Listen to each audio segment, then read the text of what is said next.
featured speaker is a #1 best-selling co-author of 2 books, Success from the Heart and Women Who Rock. She received a grant from the National Endowments for the Arts in Guam, where she helped incarcerated children express their emotions in a more positive way. Please welcome the author of Words That Kill, Heather Pinard.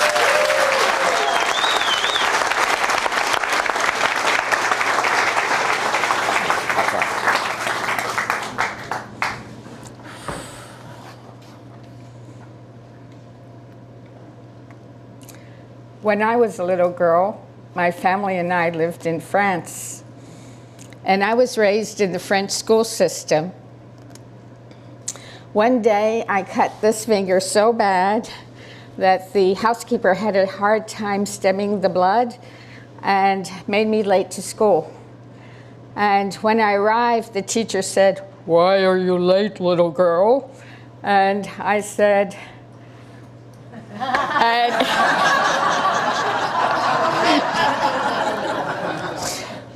he was not pleased.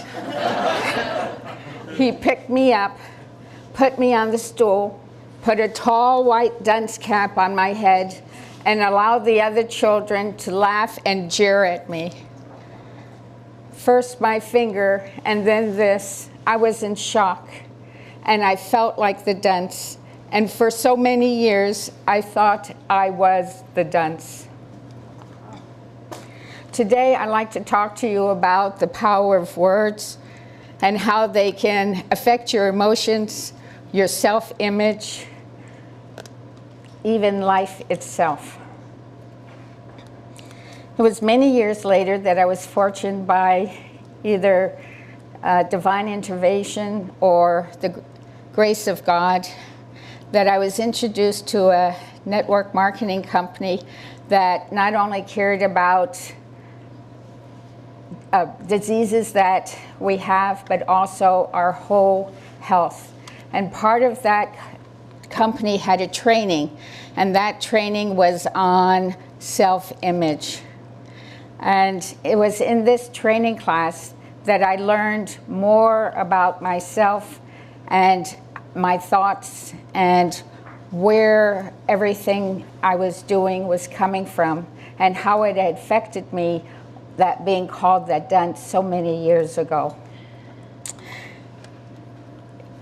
Not only did it affect me, but I realized that so many other people had had incidents and traumas in their lives, and that directed me to write my book, Words That Kill, The Power of Language and the Promise of Peace. I do believe that words have a tremendous power. They have the ability to make or break you. They can certainly have the power to put more money in your pocket. I am so honored here today to be able to speak to and being invited by the entrepreneurship students here at Harvard Business School. And I want to talk to you today about 3 words that we use every day, multiple times a day, that give off negative self-talk, and we don't even realize it. They give off negative vibrations, negative energy. The first word you're very familiar with, it's the word try. We use it all the time. It means to attempt, but never achieving. That is why when you try, and we're all entrepreneurs here, and you're trying to build a business, you're self-sabotaging yourself, and guess what? Most often you fail. So instead of trying, just do it. So I created an acronym for TRY, T-R-Y, take responsibility yourself. Yeah.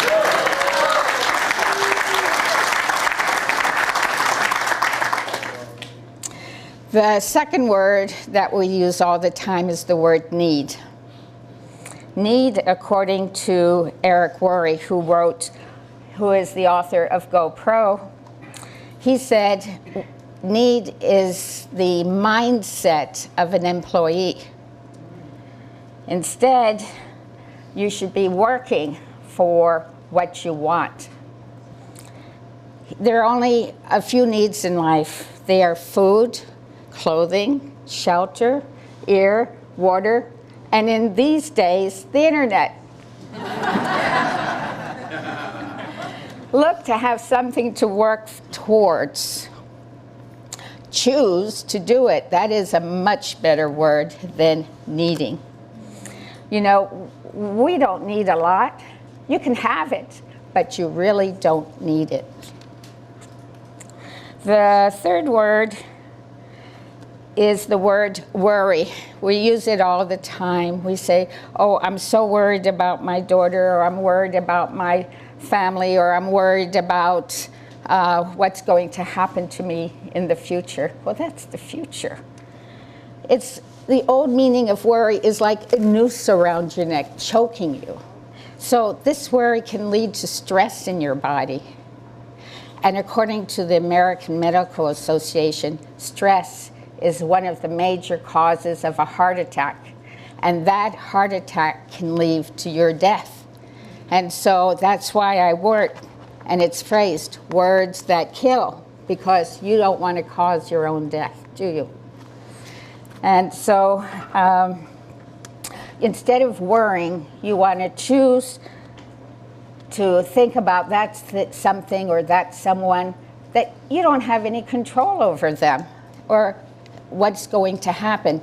So what I was thinking is that instead of worrying about them, then you might want to have to look forward to the circumstances are going to probably change and look forward to that change. You know, every time you talk, every time you open your mouth to speak, you have choices. You can choose to where you are going to say. When I was 45, a few years ago, I had a conversation with my mother about something that happened to me when I was 5. When I was 5, I was molested. And in my child's mind, because my parents never discussed it with me, I thought that they thought that it was my fault. And my mother, she said, Heather is how she'd say it. She said, Heather, I'm surprised you even remember. Well, of course I remembered. It was a traumatic experience for me. She said it was not my fault. That word "not" made such a big difference in my life.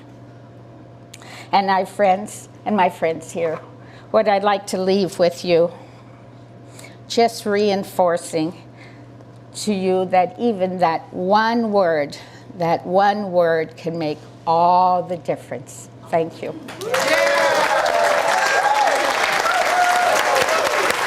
Heather Pinard.